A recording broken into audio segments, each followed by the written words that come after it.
como vocês estão? Hoje estamos com um convidado ilustríssimo no nosso podcast. Diego Adão retornou. O papai voltou. Tá muita bagunça, só discutindo coisas de intubação, né? Vamos discutir um pouco de tragédia. A ideia é discutir tragédia nesse lugar aqui. Tô brincando. Voltamos para o trauma e intubação, né? Mas espera aí que antes a gente vai se apresentar. Meu nome é Amanda, estamos aqui hoje no Entre uma Parada e Outra, o podcast da Residência de Medicina de Emergência da Escola Paulista de Medicina do professor Aécio Góes. Estou aqui com um dos meus co-hosts, Joãozinho. E o nosso outro co-host que quis fugir, mas voltou, o Diego Adão. Fala, pessoal, beleza? E aí, pessoal, o que a gente vai conversar hoje? Hoje a ideia é a gente continuar dois assuntos que vocês trouxeram nos últimos episódios, inclusive, se você não ouviu, escute-os, estão muito bons, né? Vocês fizeram 2 episódios sobre via aérea, sobre intubação, né? Um deles bem bacana, discutindo o uso ou não do buge. Achei os episódios sensacionais. Se você não ouviu, ouça que vale muito a pena. E aí acho que a ideia é a gente continuar um pouco nessa linha, né? Para aprofundar mais em temas mais específicos.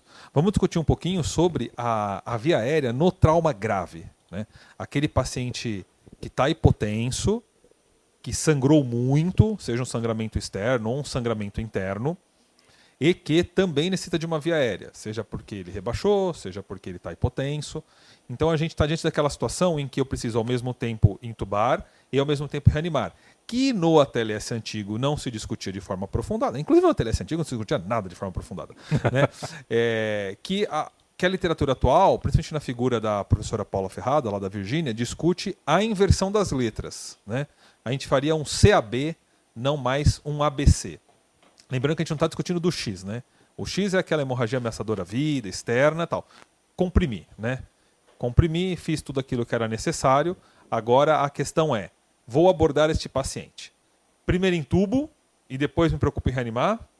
Ou primeiro reanimo e depois me preocupo em intubar? Lembrando que a gente está naquela situação, não vamos considerar aquela situação ideal que eu tenho 15 pessoas trabalhando ao mesmo tempo, uma em cada veia. Não, estou falando de uma situação menor recurso, ou um pouco, ou a discussão mais didática, né? Qual é a sequência que vocês acham? Vocês acham interessante esse CAB? Vocês acham bobagem, não tem nada a ver? Fala aí, João, o que você acha? Então, não focando só no trauma como uma forma geral, a gente já tem a questão de modificar até aquele protocolo antigo da intubação de sequência rápida, né, de fazer um pré-tratamento, em vez de fazer o pré-tratamento, fazer a ressuscitação volêmica desse paciente, né? Eu acho que o paralelo disso no trauma faz todo sentido também. Sim. E é o que as pesquisas mostram para a gente, né? Já avançando um pouco na discussão, que parece ter uma melhoria para esse paciente e você ressuscitar esse paciente antes de partir para a intubação. Perfeito. Tem alguns trabalhos bem interessantes em APH, né? Isso. Em pré-hospitalar, que eles mostram que o paciente que é intubado seco, eu estou usando essa liberdade do termo seco para dizer assim, não reanimei nada, nada, não fiz nada nele, né? Eu faço, em que eu intubo fazendo uma sequência rápida, ou seja, eu estou aplicando o conceito de sequência rápida no paciente chocado, gravemente chocado. E aqui no caso, choque hipovolêmico, mas poderia ser séptico, né? Sim. Ou cardiogênico e tal. Tem evidência de moderada certeza mostrando que aumenta a mortalidade. Que a sequência rápida feita, por si só, diminui pressão. Sim, né? A forma como ela é elaborada, no seu formato clássico, né, ela causa hipotensão. E isso causaria mortalidade maior. Sim. Então eu concordo totalmente com você. O que você pensa, Amandinha? Eu também sou do mesmo raciocínio, né? Eu acho que a gente sempre tem uma linha muito, muito igualzinha do que pensar. Mas é um racional muito fisiopatológico por trás, né? Eu acho que quando a gente traz essa discussão para cá, a gente está lembrando que a gente trabalha assim. Você trabalha com trauma, sei lá, quantos milhões de anos? Que milhões? Briga por esses milhões de anos. Tô Dinossauro brincando, aqui. A gente estuda todo dia, né, a fisiopatologia do trauma, a fisiopatologia das doenças. Então, a gente sempre vai pensar, quando for atender um paciente, de assim, o que eu estou causando para ele, né?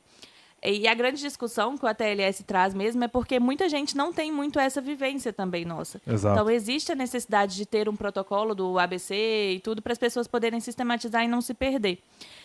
E aí eu acho essa discussão um pouco difícil de trazer para o público geral, porque às vezes a pessoa não vai ter a cabeça que a gente tem para pensar na fisiopatologia na hora que eu estou fazendo, entendeu? Mas tenta traduzir fisiopatogenicamente, o que está acontecendo? Como você está pensando? O que você está vendo e como você está raciocinando em cima? Não, a própria questão que você falou, o paciente seco e tudo. A gente consegue entender por que isso pode atrapalhar toda a questão do trauma, por que isso pode fazer o paciente ficar mais hipotenso, vai fazer ele chocar ali naquele momento. Mas às vezes as pessoas que estão atendendo, elas só estão conseguindo seguir um protocolo, entendeu? Sim, na hora elas não conseguem pensar, né? Sim, mas eu acho que a nossa discussão sempre foi, né, ressuscitação antes de qualquer coisa, a não ser que seja uma via aérea muito bizarra, assim, que você não tenha tempo. Mas ressuscitação, ela vai trazer tudo o que o paciente precisa, né? A gente vai conseguir fazer com que a intubação realmente seja efetiva, não se transforme em uma PCR ali. Exato, eu acho que o grande perigo é esse, né? É a intubação desencadear uma parada ou uma hipotensão grave que vai diminuir perfusão. O racional fisiopatológico, fisiopatogênico por trás disso, vocês até complementem aí, qual que é a ideia? Tanto o esquema de drogas da sequência rápida clássica, né?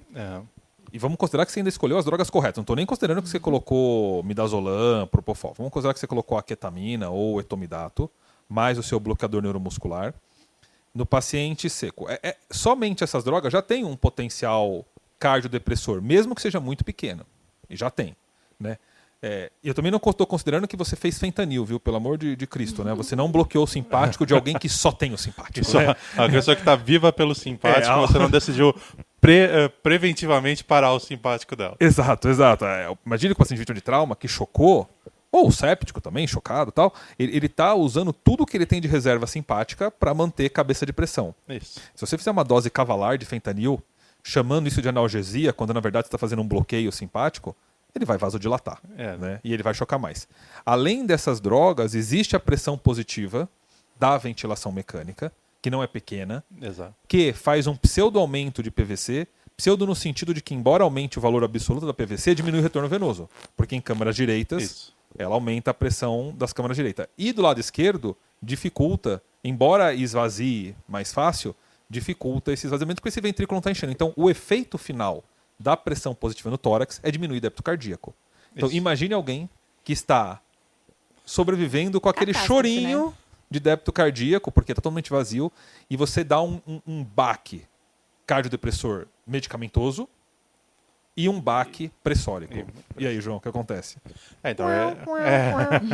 Você vai ter aquele paciente que a gente já viu, todo mundo já viu várias vezes, né? Aquele paciente que o pessoal chega chocado na sala, mal, o pessoal intuba, para, e daí todo mundo fala, nossa, que bom que intubou, ele estava parando. Exatamente. Tipo, não, ele parou porque você intubou ele, não que ele estava parando.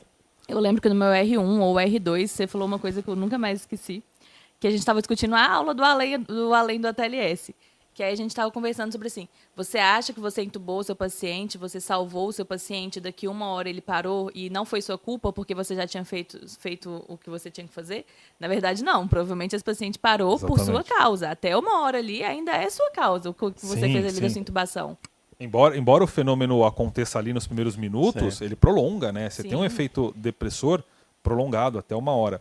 E é exatamente esse o conceito da via aérea fisiológica difícil. Eu acho que o João citou isso no episódio anterior, né? Quer reforçar, João? Qual que é o que é? Ninguém melhor que você para falar. Não, imagina. Eu adoro essa ideia. Eu adoro também. Porque, embora o predicado difícil pro fisiológico seja esquisito, a gente está acostumado com o anatômico difícil, eu acho muito interessante quando se chama de fisiológico difícil. Porque quer dizer o quê? Via aérea fisiológica difícil, eu acho que a gente tem que entender um diagnóstico, né? Existe a via aérea clássica, a via aérea anatômica difícil, tudo, que você pode fazer sequência rápida, você pode fazer sequência lenta, faça como você quiser, retardada e tal.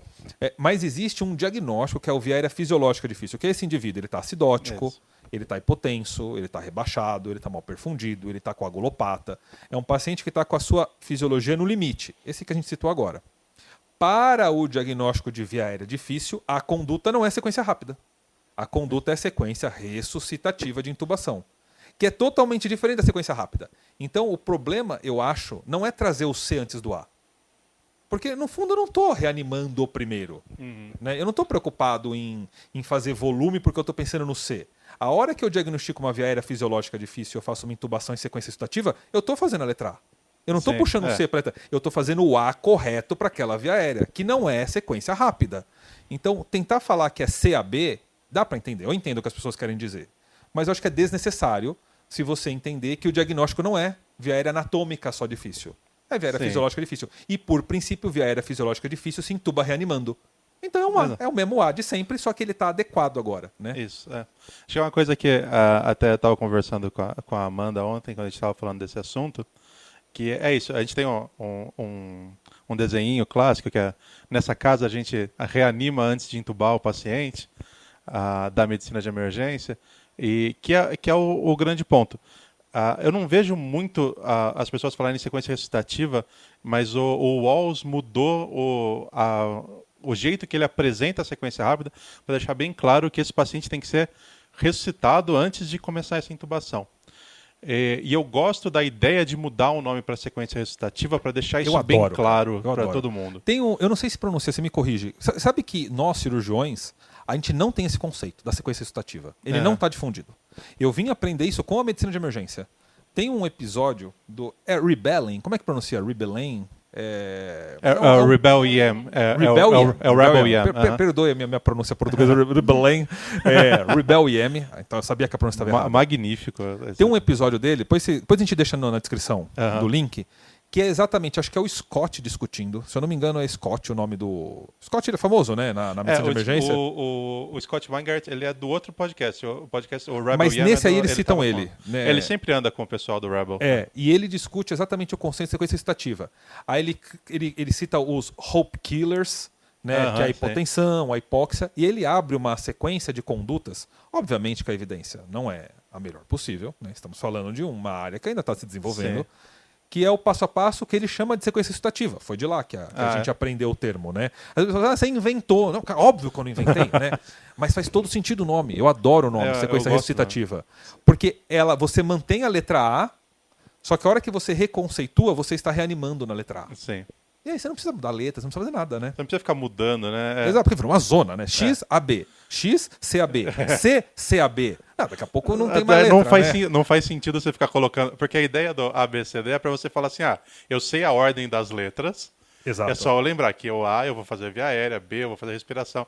Mas se você vai começar a mudar todas as letras de direção, então já começa a perder o sentido. Exato, você perde o mnemônico, né? Você perde a estrutura do racional, né? Sim. Fala, Amandinha. Você gosta de sequência ressuscitativa? Eu adoro. Eu acho que a gente faz isso sempre, né? Desde o R1, todo mundo já vai treinando a gente a fazer a sequência ressuscitativa. Quer comentar um pouquinho o passo a passo que você pensa? Nesse paciente, assim, ele chegou. Quais são as suas preocupações? Quais são as condutas que você vai dando para fazer a própria sequência ressuscitativa? O que você pensa? Cara, eu acho que o primeiro de tudo é entender o mecanismo de trauma. O que aconteceu, né? Da onde que esse paciente sangrou? Se sangrou, se tem alguma outra coisa que pode estar piorando também, né? Toda vez que eu já começo a pensar na intubação em si, eu penso, será que esse cara também não pode ter um hemotórax, não pode ter um pneumotórax? Se eu enfiar uma pressão positiva aqui, vai acabar piorando mais ainda, tudo. Né? Será que... Sei lá, me ajuda aí, Joãozinho, no pensamento. Não, beleza. Imagina que você diagnosticou uma hipovolemia, um trauma hepático, uma coisa grave. Você oferta oxigênio? Não. Você é do time máscara de O2 ou não? Eu sou, com certeza. Você desnitrogena, vai para oxigenando? Sim, desde o início, né? Eu acho que, principalmente pensando que a maioria dos traumas, eles são automotivos, né? Então, eu nunca sei se esse paciente não tem uma intoxicação por monóxido também. Tá, então, eu sempre penso também nessa questão, assim, é um trauma automotivo? Será que esse cara não ficou lá com gás vazando na cara dele, assim?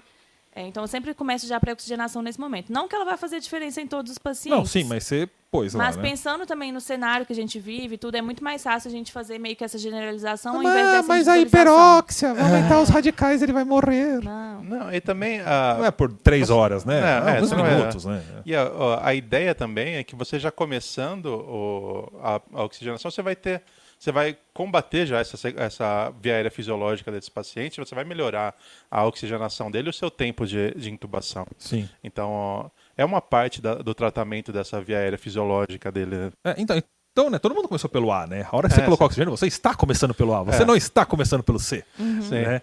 E aí você pega a veia e antes de iniciar as drogas para intubar, que cuidados que você gosta de tomar? Você gosta de fazer volume? Você faz push dose? Você liga a nora no periférico?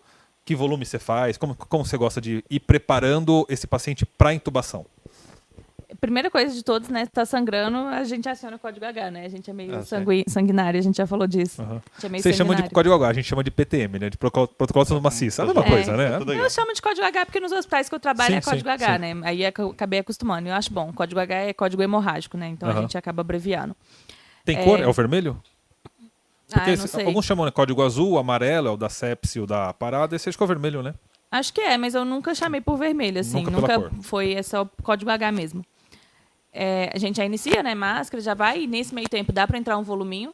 Lembrando também do acesso, né? A gente não vai perder muito tempo ali no Perfeito. acesso periférico. Qualquer coisa já pega uma intraóssea ali também. Isso é um tema de um próximo podcast, hein? Então, isso que eu ia falar. A gente tem que Isso vale a pena ser eu discutido, estava estudando né? isso ontem, Isso inclusive. vale a pena ser debatido no próximo. Qual acesso é o primeiro que você pega? Sim. Mas a princípio é um periférico. Sim. Né? A maioria dos pacientes vai ter, né? O paciente está muito depletado de volume, às vezes seja mais difícil de pegar um periférico. E aí a gente abre mão da intraóssea ali e tá tudo bem até a gente conseguir reanimar. Vou preparando as drogas, tá? Eu sempre ando... A gente costuma dizer, né, que se o plantão começa com alguma coisa grave já, o resto do plantão você fica com um push-dose um push-dose de adrena no bolso, assim, que ele já Esse fica ali. push-dose dá pano pra manga também. Dá né? também. Pra discutir uns 5 episódios, tem uns né? Eu 4, quase 5 nunca episódios. uso. Eu quase nunca uso, mas eu deixo ele ali, entendeu? Como que você monta? O push-dose? O push-dose. É uma ampolinha, eu diluo em adrena? 100. Isso, a gente dilui em 100. Você já dilui direto em 100 ou você faz em 10, depois em 10? Eu faço diluo direto em 100. Faz E aí eu pega uma seringa de cubinha, 10. um sorinho, enche com 100 e joga um tem ml lá dentro. Não, tem o sorinho de 100, né? Ah, eu você joga- pego, tem a jogo ele bolsinha dentro do de- sorinho. Então, Tá. você E aí depois eu aspiro 10 e deixo no Cabeça de bolso. cirurgião, né? Abre uma cubarrinha, joga o soro na cubarrinha. E aí a gente já deixa identificado assim. Tá. É bem comum você encontrar emergencista assim, e eles sempre vão estar com umas seringas assim no bolso, entendeu? Isso é uma coisa- push-dose. Não, ou push-dose, ou é ketamina, Tá. ou é um propofolzinho ali que fica junto. A gente deixa umas misturas já prontas, assim. Tá. Você monta só como, João? A minha, depende do cenário que eu tô, né? Mas, normalmente, se eu tiver num cenário que eu tiver recurso suficiente para usar, eu faço a mesma coisa. 1 em 100 e Tá. pego 10 para mim. Tá. Da solução de 1 miligrama de adrena em 100 de soro, Isso. você Geralmente pega 10 ml. eu faço 99 de soro só porque eu quero que seja perfeitinho 1 em 100. Então, o homeopata aqui, ele tá corrigindo a dose. Corrigindo a dose. Mas se eu estou num lugar um pouco mais retido de recursos, se eu não quero ficar gastando um soro inteiro, eu pego uma ampola, 10 ml de soro. Não, 9? Hã? Não, 1 em 9. 1 em 9. E daí eu tiro 1 ml desse daí, mais 9 na outra ampola. Você faz 10 e 10. Duas 10 e vezes é a 10. mesma coisa, fazer 1 é a em mesma 100. coisa. Tá. E aí, então você tem essa opção. Então o paciente... Mas você faz isso antes de entubar? Tipo, você faz o push-dose profilático? Ou você faz assim, caso eu entube e ele piore, aí eu faço push-dose? Você usa o push-dose de profilático ou de resgate? Não, eu fico com ele comigo antes de qualquer coisa. Tá. É que nem... É parte do meu preparação para intubação. Tá, você não vai usar ele como um pré-tratamento, o push-dose? Não. Empírico em todo mundo? Empírico para todo mundo, não. A Amanda falou que não, com a cabeça também, né? Não. Na verdade, eu quase nunca uso, né? Eu sempre preparo é um ele e resgate, acabo então. não É usando. mais um resgate. Porque assim, o push-dose, ele é aquilo que você falou, a gente tem uns 10 episódios de podcast de push-dose para discutir. Mas as evidências do push-dose são muito ruins. Né? Quando a gente tem mais episódio do que artigo, é porque o negócio ainda não está muito estabilizado, né? Mas esse é o problema. Se a gente falar 10 episódios de push-dose, é bem mais do que a quantidade de artigos. Com certeza. Então a Amandinha falou que ela prepara um push-dose. Você faz algum volume pré, não? Eu gosto de fazer volume pré. Eu deixo sempre um volume considerando o estado... É lógico, paciente a paciente, né? Claro. Avaliando cada paciente. Né? Mas eu gosto de deixar um volume sempre... Dá uma reanimada pré. reanimar Você é o pré. time cristalóide, você é o time plasma, você é o time sangue total. Que time você é? Trauma, sangue. Sangue. É. Lógico. Mas... Glóbulo vermelho, que é o que tem Que é disponível, o que né? tem, Então você começa com glóbulo vermelho sempre que possível. Se possível, sim. Certo. Se não trauma, daí eu vou pro lado de cristalóide e tudo. Você também, Amandinha? Sim, a gente... Geralmente o sangue vai demorar um pouquinho para chegar, né? Aham. Nesse meio tempo, uns 500 de Ringer ali entra, Um né? A blend, maioria né? das vezes entra. Cristalóide com glóbulo vermelho vai bem, né? Os meus 500 de cristalóide da sala de emergência, mas os meus dois... Mais 2 bolsinhas de sangue. Minhas 2 bolsinhas Sim. de sangue. É. Nisso aí, a gente já está com 10 minutos de atendimento, né? Sim. 5 minutos para chegar, atender, reconhecer as coisas, mais um push dose aqui, a veia ali e tal, começou a entrar o cristalóide. Começou a entrar o oxigênio. Eu estou em 10, 15 minutos de atendimento, e vamos dizer que seu banco de sangue é próximo, você tem um protocolo H bom, um código, uma onda vermelha, igual o pessoal de Minas e do Rio de Janeiro chama. Você tem um sangue pronto, começou a correr. Então uma veia está correndo um cristalóide, quinhentinho, já está lá perto dos seus 300 ml.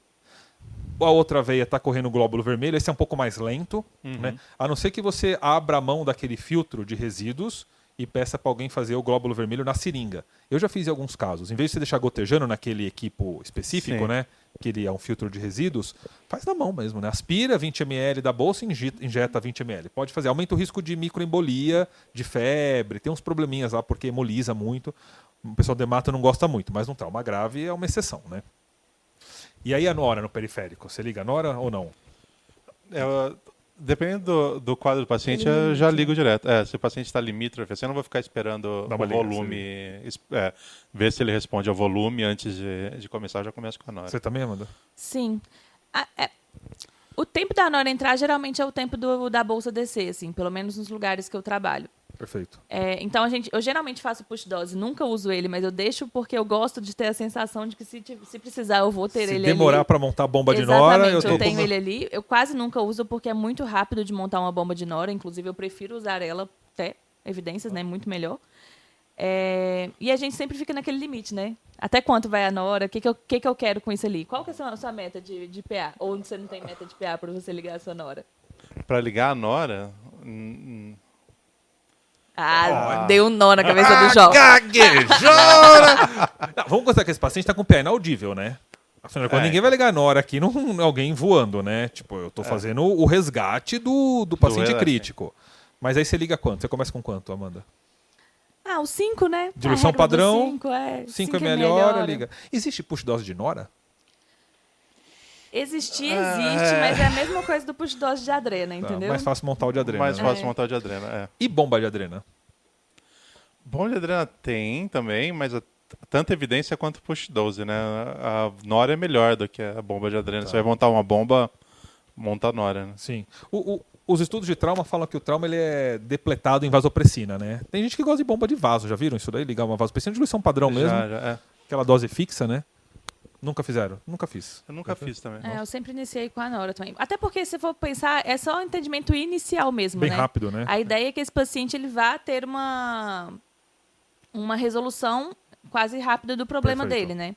Então, outra coisa também. Muitos pacientes chegam pra gente já, assim, a maioria deles, né? Chega com uma ferida na perna, uma corte contusa que lacerou o vaso, e aí ele provavelmente sanguinou por aquilo dali. Chega sem torniquete também. Vocês colocam torniquete na cena? Não, na cena não. E no intra-hospitalar?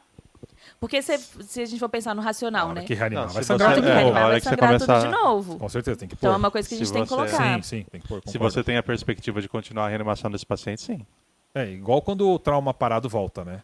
Essa sangrar, você faz a toracotomia, por acaso volta. Vai sangrar de todos os lugares que você cortou. Pode esperar. Mas então, aí a gente preparou então. Então eu estou com 15 a 20 minutos de atendimento já, e ele começa a apresentar uma cabeça de PA.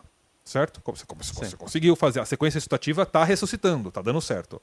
Vocês esperam um valor, agora eu vou voltar à pergunta da Amanda para apertar o João, dei tempo dele pensar. Você espera um valor mínimo de PA para agora fazer a intubação ou não? Você já intuba. E se você espera esse valor mínimo, qual que ele é e se tem diferença entre o neurotrauma e o não neurotrauma? Tem diferença, lógico. Eu gosto de esperar um pouco mais de cabeça para intubar, mas eu acho que muita coisa na medicina de emergência, especialmente da parte de via aérea, tem dois racionais para você seguir. O primeiro é que você tenha um alvo, tipo, esse paciente, eu espero que ele tenha pelo menos 55 de PAM e eu vou intubar esse cara. Pensando numa hipotensão permissiva. Uma hipotensão permissiva. Mas eu vou dar tempo para ele também. Ele tem um tempo para fazer isso. Se ele não está respondendo às minhas medidas, eu vou começar a considerar já uma via aérea de crash. Perfeito. Considerar se esse paciente não está precisando de outras intervenções maiores do que só ficar ele dando nora e volume para ele e torcendo para que a pressão Até dele... porque esse paciente está sangrando. Ele está sangrando de algum existe lugar. uma discussão que a gente faz mais pro final, que isso daí tudo poderia estar sendo feito dentro do centro cirúrgico. Sim. Não na sala de emergência, né? Ele iria direto pro centro cirúrgico e estaria um anestesista fazendo isso, não vocês da medicina de emergência. Mas deixa essa discussão mais pro final.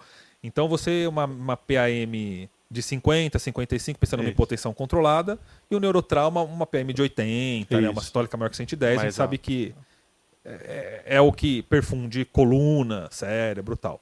Então a gente foi isso, e aí vamos lá, 20 minutos de atendimento, já estou com um tempo bem longo já, né? E eu preciso tomar uma decisão. Vou entubar agora, porque daqui a pouco tem meia hora de sala e esse paciente não dá tempo de ficar tanto tempo na sala, né? Então com 15, 20 minutos eu consegui uma cabeça mini pressão. Como que vocês entubam? Qual a droga que vocês fazem agora na sequência extrativa? Vamos lá, junto. 1, 2, 3. 1, 2, 3. Ketamina. Podia colocar umas vozinhas de criança no fundo. Ketamina, sabe? Eu sei que vocês são fã da Keta, né? Ah, eu sou, cara.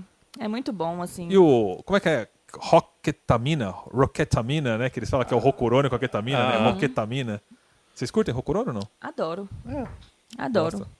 Keta e uma das minhas rocurônio? preferidas. Keta rock, Corrige dose, não? Diminui keta, dobra rocurônio ou não? Essa é uma discussão nova também que tá voltando. As pessoas voltaram a discutir isso aí agora.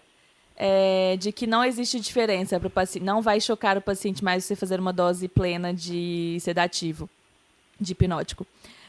Mas eu acho que a gente tem um podcast para a gente poder falar sobre isso também, mais né? um podcast disso. No meu ponto de vista, assim, só para responder a pergunta que você deu, eu não gosto de cortar a dose. Eu sou da leva nova que acho que não faz dose full. Mas às vezes, dependendo do paciente, às vezes a gente acaba cortando, assim. Tá. A discussão é que uns falam que ele tem pouco volume. Então você diminui a dose para a diluição ser parecida. Outros falam que ele está sangrando, então o que você fizer ele vai perder. Então que você faça a dose normal ou até maior. É uma discussão para um outro episódio, né? Então muito bom, corrigimos a dose, fizemos muito bem esse paciente. Só para decidir agora a pergunta para caminhar para o final.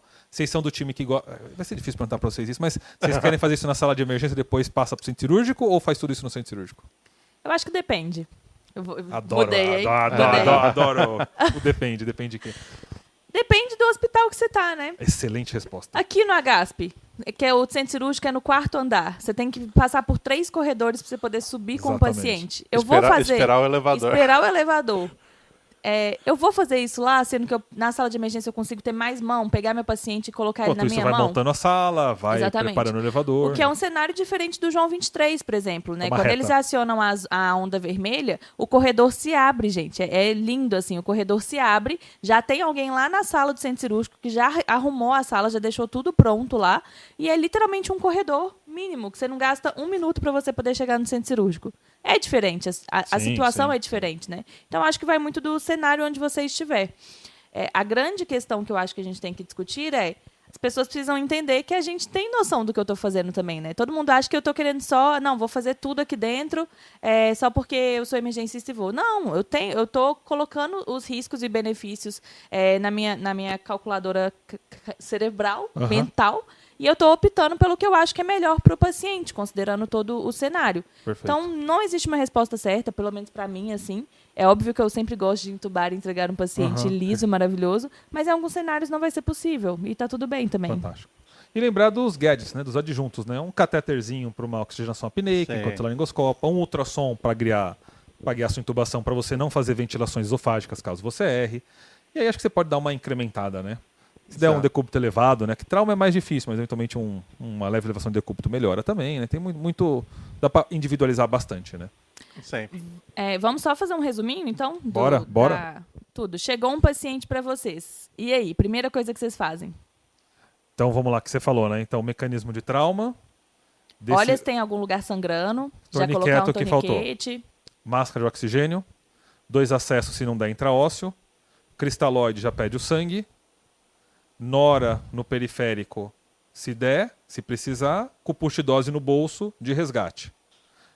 Mínima cabeça de pressão tolerável, ketamina, rocurônio, pode etomidato-succinil, claro que você pode. Eles vão bater aqui, mas pode etomidato-succinil, sem problema nenhum. Eu também uso às vezes, tá, gente? O João talvez não, mas eu uso às vezes. Catéter nasal, proxenação apneica, tubo com bugie. Sempre bugie. Tubo entubado bonitinho, confirmado com ultrassom. Ventilação positiva, aí ele vai estar melhor para tolerar essa pressão positiva no tórax. A gente espera que ele esteja melhor, Sim. né? Centro cirúrgico. Centro cirúrgico. Só um adendo também, para quem estiver ouvindo, né?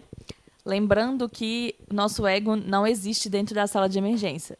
Não conseguiu entubar, gente, não fica tentando muitas vezes nesse paciente. Exatamente. Máscara laríngea e bora resolver o problema dele. Perfeito. Alguma coisa mais, João? Acho que é isso. Nada mais também.